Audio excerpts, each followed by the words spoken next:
What's going on, traders? Want to do a recap here for you guys on the S&P 500. Today, Wednesday, February 22nd. I hope everybody had a good trading day. Of course, FOMC minutes today gave a little bit of volatility, but not too much. So it was a bit of a slower day, I would have to say. Markets ending basically flat, down 0.14%. Final print 398.54. I'm going to go over a couple of things that I am watching. Projections as far as the levels, short and long targets hasn't really changed for me. So. But we'll still go over a couple of things I'm also looking at in other markets. Today didn't do too much. Actually, I had 3 trades on futures on MES and two trades on options, 1 SPY calls and Amazon calls is what I played today. But starting off here on the daily, we did not close. I was hoping the daily was going to close within the bull flag again, but we did not. On the lower time frames though, probably if we go into the 12-hour here, it probably is going to show a close. Let's see what it shows. Maybe some type of a hammer, dragonfly, well, almost like a dragonfly doji. So nice buyers coming in here, at least trying to fight for the market to stay up. And ideally, the bulls want to see us close above that. That would be the first step, and of course closing over 400. We did get over a couple of times today, but no confirmation on that. So that is interesting. So really, I'm going to be looking this week if we're going to be able to close over under that 400, and then we'll be able to kind of make a little bit of a better decision on what the real sentiment on the market is yet. However, like I said, I'm cautiously bearish, but I'm not totally sold yet. Still a lot of levels that the bears need to get through to confirm. Really, for me, the big one, of course, is going to be getting under VOPC and then getting under 390. So those are the big things that I'm going to be looking for on whether or not how much I skew my bias one way or the other. But right now, yeah, like I said, cautiously bearish, but still, pretty much still bullish overall. We've had 3 subsequent moves down here. And usually after we see something like that, it's a good chance that we do see some type of a regression, some type of a push higher in the opposite direction. So whenever that happens, as you can see, 1, 2, 3, I'm usually looking a little bit towards the other way. But of course, I don't carry any bias. I'm willing to go whichever way the chart tells me at that time. Of course, intraday. So let's see. We didn't close here on the 12-hour. Let's just check something like the 6 or something just to see how that one looked. Pretty much the same. And then real quick, let's just peek. All right, so nothing. And you can see the chop today, that we had to endure a little bit. You can see these candles really tell the story of the day as far as the price action was concerned. But still a reasonable range to be able to trade at $3 or $4. I mean, it wasn't the worst. All right, so yeah, so we're looking at that on the daily, and we'll see how that develops. We did close here under the 920.50. So we are under all the major moving averages here. That is definitely something to note. And let's just look at, as you can see here too, the Momo is well cooled off now. So that is good. I like to see that. And that gives us some more room to be able to head back up. And, we were talking about that it needed to cool down. One thing I am looking at is definitely the dollar. The dollar and rates are becoming a little bit more of a forefront again in the markets and their influence that they're having over it. As you can see, we kind of went over this. I know we went over TNX. I can't remember if we went over the dollar. I think we did. When we did the market recap for CPI. And you can see this continued strength, a bit of a flag here, breakout. We broke over the downtrend, and believe I posted on my Twitter. I would think that the target here probably on the dollar would be that 104.60 86 area, which I believe on the weekly would be a 20 test. Gonna look for kind of a magnet draw there. Yeah. So watching that to see if we come up, and that would be a target or a possible area where if the dollar comes up to here, it could start to reject. That doesn't mean that it's going to completely come down and crash, but some type of a pullback. It's even possible that it just kind of consolidates in this area for a bit, going back and forth. That is another potentiality as well, but certainly can make a case for a little inverted head and shoulders here. Head, shoulder, kind of a shoulder up in here, and it's not the cleanest, but you get the idea. The other thing I wanted to pull up for you guys was TNX here, 10-year. Been very strong. Got this DTR going on here. Tank knows what that is, but we'll call it a W for the video's sake. And we had these multiple reactions up here by 39, and we did close over. So now this rate of incline though is pretty steep. So it's kind of the similar thing of what we saw on SPY. When these inclines get very steep like that, you start thinking a possible ascending wedge. We'll see if this continues to hold in this zone or comes down. I would have to think that it's probably going to cool off a little bit soon, if not sooner than later. Have some lows here on these this candle. I just want to see what's the low, 39.75. So maybe we've got a little bit more room to the upside before coming back down, but getting pretty extended to the upside. So it would make me think that we do need to probably see a little bit of cool off here again. Here on the Momo, we are at pretty extreme overbought levels, and you saw how that played on SPY when we were looking at it. So similar situation again, and look at the space here that we've got, how far away it is from its kind of homeostasis. The 20, this is a big gap from the 20 to the current price. So even if we come down to here to 38, that will put some alleviate a little bit of pressure on the markets. So yeah, that is definitely something I am watching as well, and keep an eye on the dollar, of course, as we move forward. All right, so let's get into today's price action a little bit on the markets. And we will go to, okay, cool. One last thing actually I want to point out now that we're on this chart really quick. Of course, we were watching this trend line, which has broken the break of structure, but we also do have this one here. As you can see, the multiple reactions, boom, boom, boom, boom, boom. We're not quite there yet, but nice confluence on the at the VOPC and at that trend line. So if we do come down lower, certainly watch this level and this whole area for that potential bounce. I would be watching. So anyway, let's look at what I did today on SPY. It was really MES, but we'll just do it on SPY. Didn't do much here. Had a little bit of a push higher, then a little fake out, coming in lower. I didn't do anything. I just sat out and kind of watched and waited.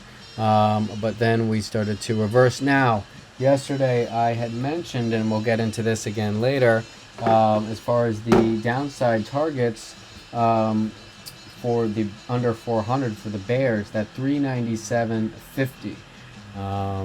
And for the end of the day, this definitely should be a level that should be in your mind, and mentioned it on Twitter Spaces as well.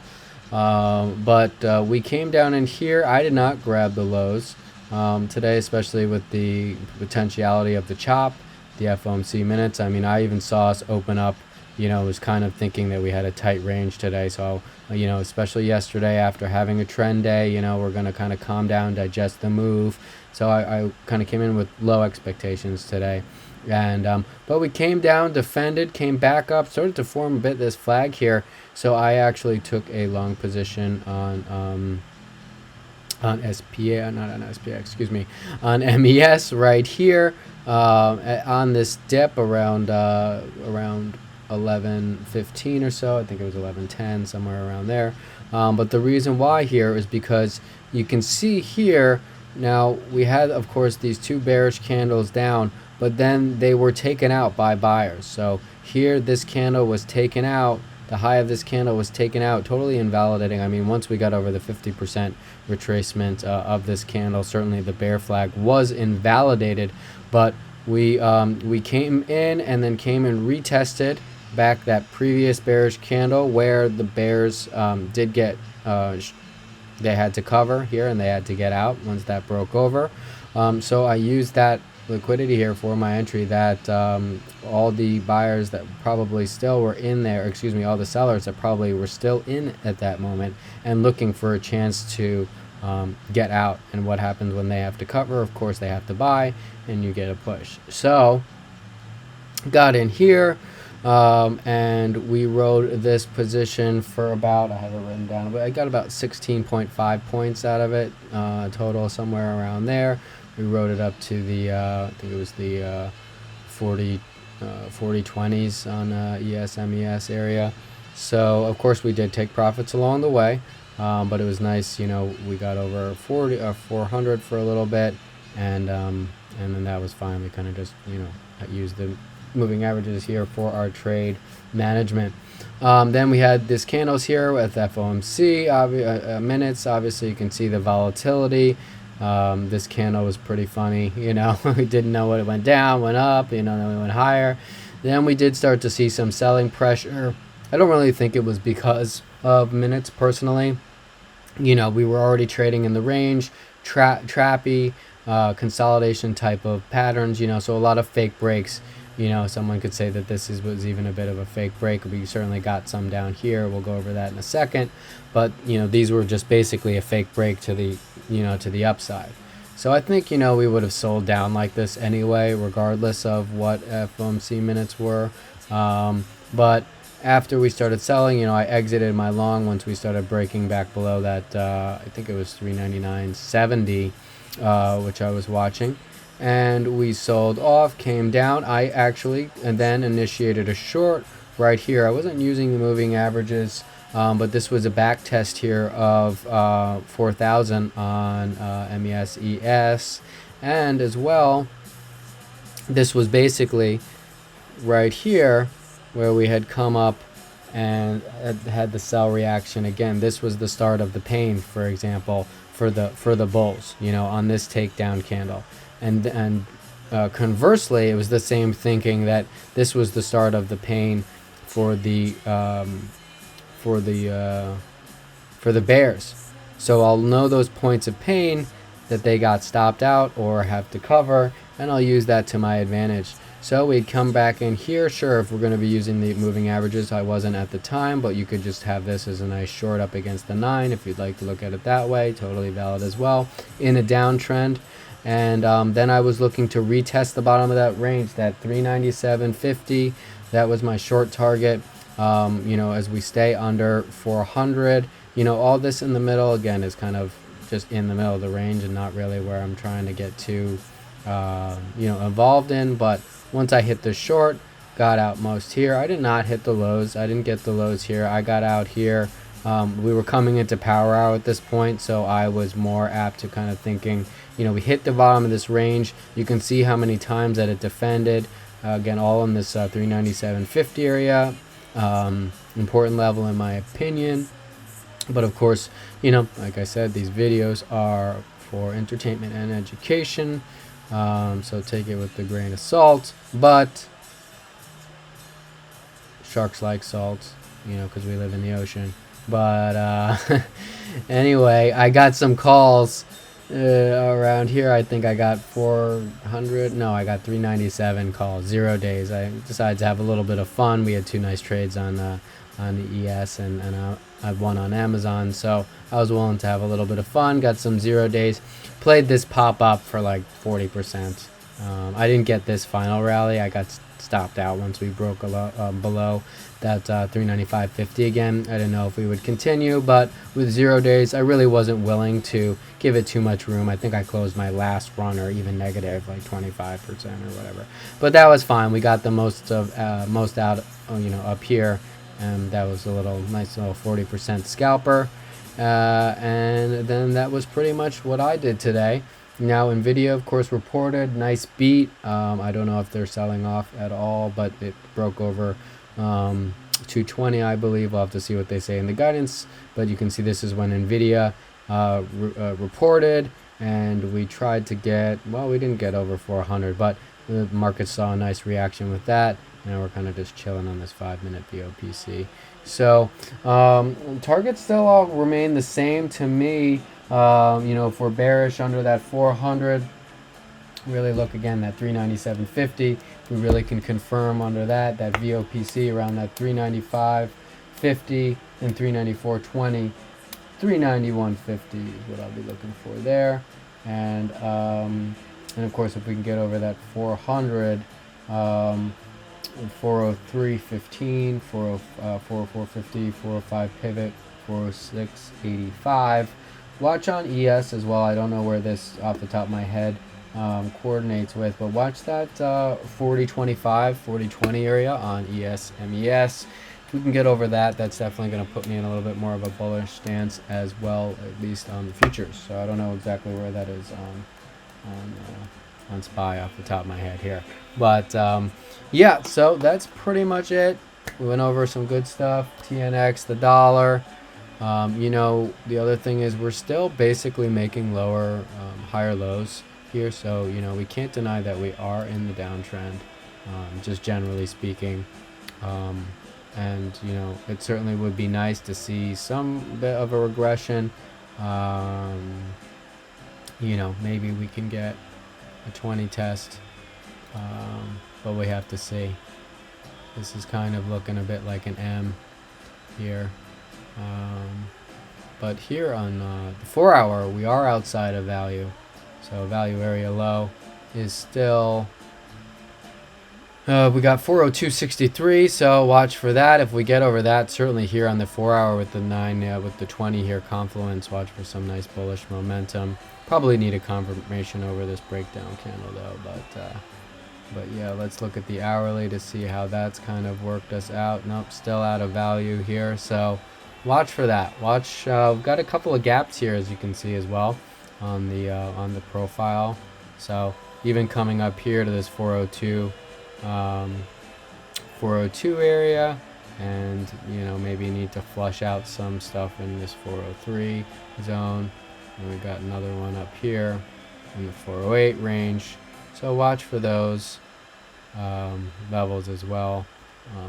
We might be drawn to those areas. Yeah, so that's pretty much it. What else here? Any other ramblings? No, we're kind of flatlined on the hourly Momo here. Oh wow, we got some Rocky 4 going on here. All right, nice little, we could say a little divergence here on the Momo coming up out of overbought conditions, turning green, price action coming down, so that's something to note for sure. Again, I really wouldn't be surprised that we see at least 402. We could try to test this value here, this 402.60 area. So let's watch out for that.